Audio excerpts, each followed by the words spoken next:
आम्हाला कुठेही आंदोलन करू द्या, सर्व सुरळीत होईल आणि मराठ्यांना आरक्षण देखील मिळणार. एकदा कायदा पारित होईपर्यंत थांबा, असा विश्वास जरांगे पाटलांनी व्यक्त केलाय. नेमकं काय म्हणाले पाटील बघूया.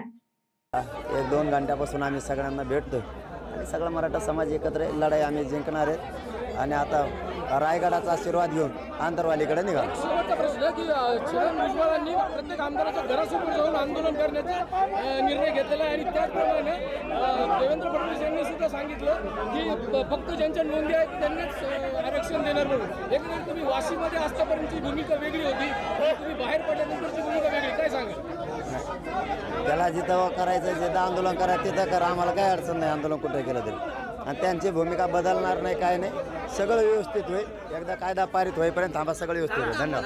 धन्यवाद. चंद्रशेखर बावनकुळे असं म्हणालेले आहेत की हे काय आरक्षण किंवा हे जे काही जी आहे तो परमनंट नाही आहे, त्यावर हरकती मागवलेल्या आहेत आणि हरकतीनंतर या ठिकाणी तुम्ही जे काही असेल ते आपली भूमिका मांडा. पण हे काही सरसकट आरक्षण दिलेलं नाही आहे. फडणवीसांनी पण ते म्हणलं सगळं व्यवस्थित होईल, काळजी करू नका, एकदा कायदा पारित होईल. धन्यवाद.